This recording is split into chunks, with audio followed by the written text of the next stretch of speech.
Good morning, everyone. I hope you're doing well. Uh, Welcome to the review session. And my apologies, I couldn't do last week because I was traveling. I was in Umre and Pench for some assignment. So again, let's get back to the review session now. So this image, a beautiful shot of a jackal. The only problem I feel in this image is it's overly cropped, because if you look at the frame, if you especially look at the sides of the frame, there's a lot of grains. You can see where I'm pointing it. So there's a lot of grains on the sides.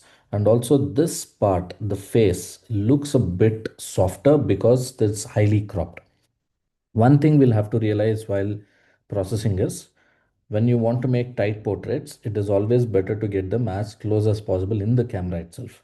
Because while processing, if you try to make it bigger in the frame, that means you're cropping it.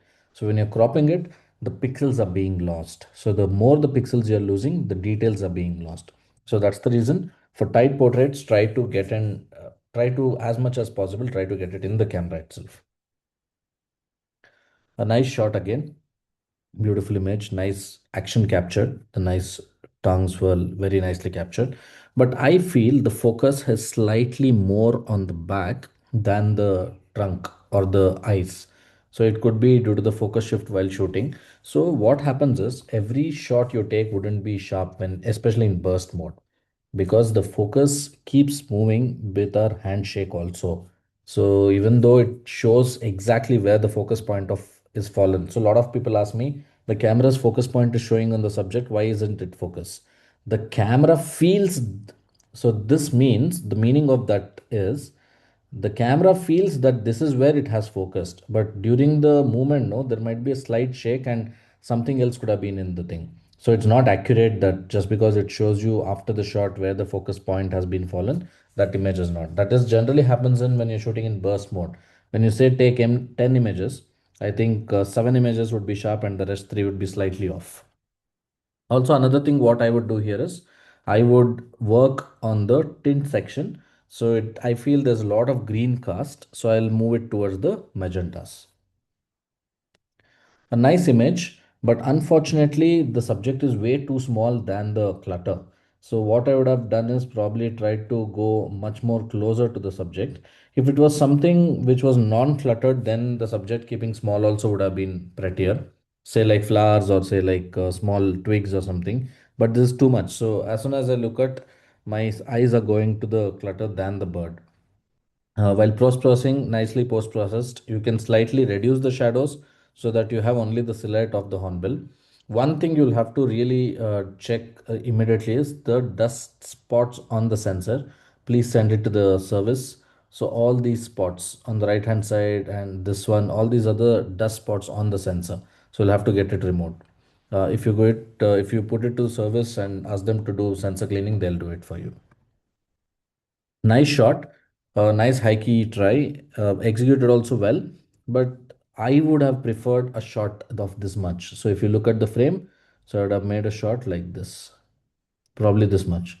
From here, gone and done a shot like this. So if you realize when you do high key, no, the background should be slightly empty always. It will look more prettier when the background is empty. So the neck where the sky has the background, with the sky in the background, that would look more nicer than the whole giraffe. Very beautifully shot, very, very beautiful shot. I really love this. Nice way of using the shutter, very slow shutter execution. Very beautiful pan, I feel, what you have done here.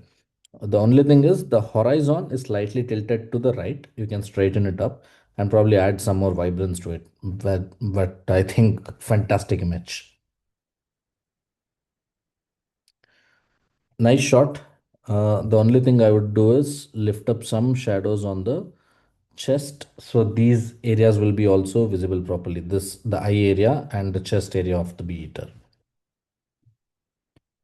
uh, Unfortunately, you have gone vertical here. This would have been fantastic if it had gone horizontal, because see, as a when you compose an image, the foreground is very, very important in the frame.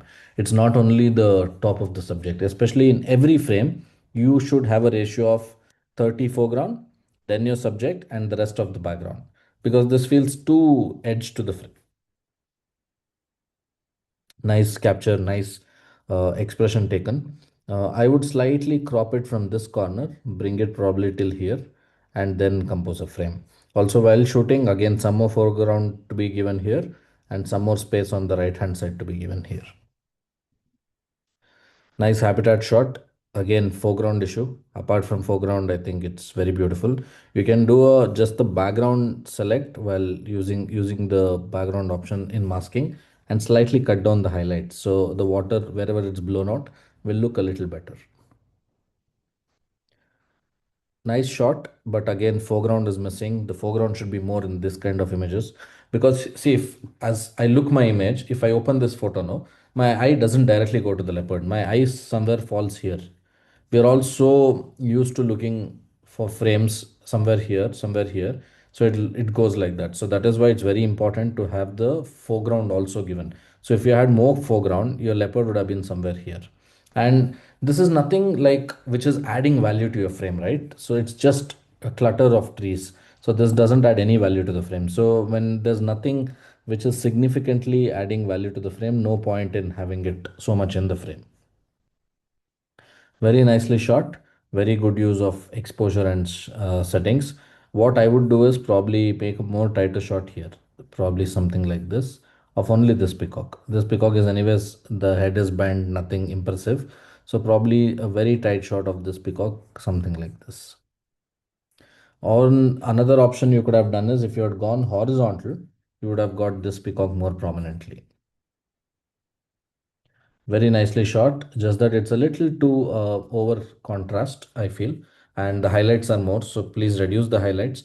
Probably I feel the light was harsh while you were shooting, but you can slightly soften it by reducing the highlights, slightly pull down the exposure, and the contrast also. The contrast looks way too much, and the temperature also you can slightly reduce it towards the blue.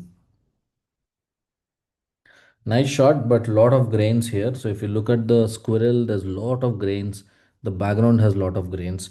I remember this shot. So what you can do always is, please remember that not in every image you need to have the subject big in the frame, right? It's not like the subject is the only hero in your element.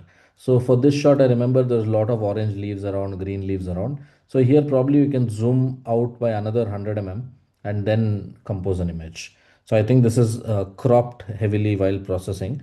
Try to do a recrop of it because you guys have to realize that not always having the subject big in the frame looks pretty.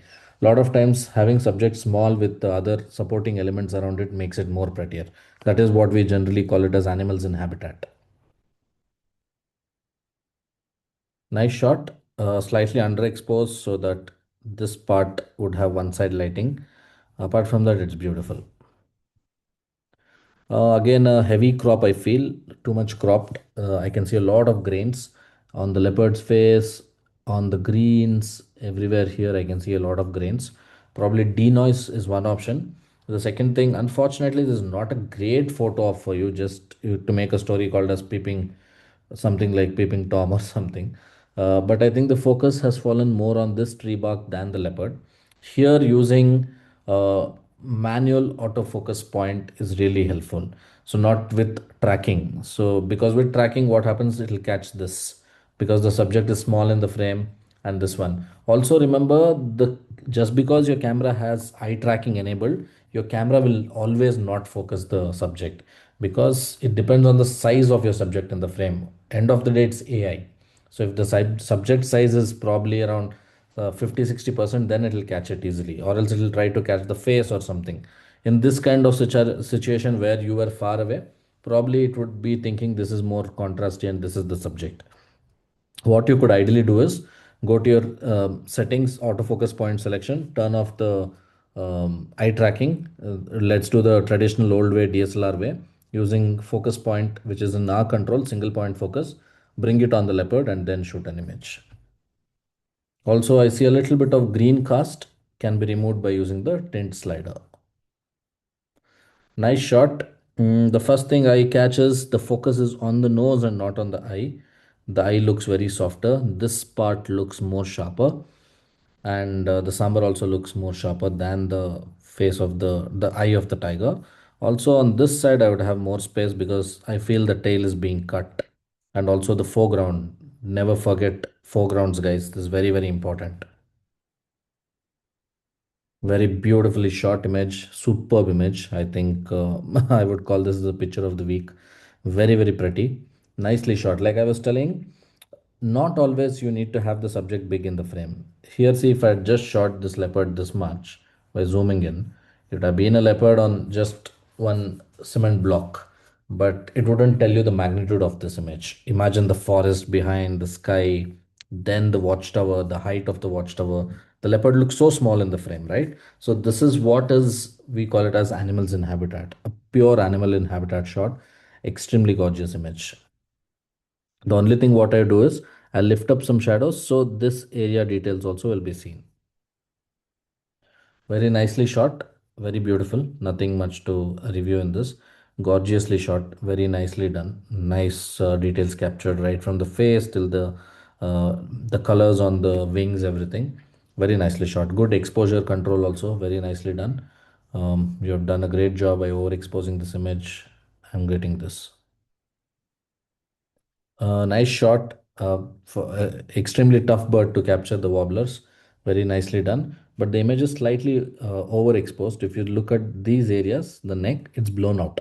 This is where you'll have to do a highlight reduction. So you'll retain the details. While shooting also, you can slightly underexpose and shoot and then lift up the shadows while post processing. When you overexpose the image, always understand that there's a risk of blowing up the details. And that's what has happened here. Also, the image looks way too warm than it is in natural. This isn't how you would have seen this image. This wouldn't be so yellowish through your naked eye. So while processing, try to bring it as much as possible close to what you guys saw. Say like in this case, you would slightly reduce the temperature to make it a little more cooler, which is bluish, and then get the shot. Nice shot. I think the blues are faded out a bit. Not in every shot you'll have to remove the blue. But apart from that, nicely executed image. Slightly zoom out and shoot. This will look more pretty. Fantastic, guys. Fantastic, super set of images. Uh, Thank you so much for giving your images, posting your images for this. I would look forward to you guys posting more images. We would love to help you guys. And we would definitely want to help you with all of this. Meanwhile, for the upcoming season, we'll be announcing our tours in the next couple of days. So please talk to us if anyone's interested in doing any tours. We have early bird discounts for everything. We also are coming up with one-on-one mentorship programs. So if anyone wants to do post-processing or if you anyone wants to do photography trips, be in the field, one-on-one dedicated teaching, we are going to start that soon. So please talk to us if you want to do that. Thank you and have a great day.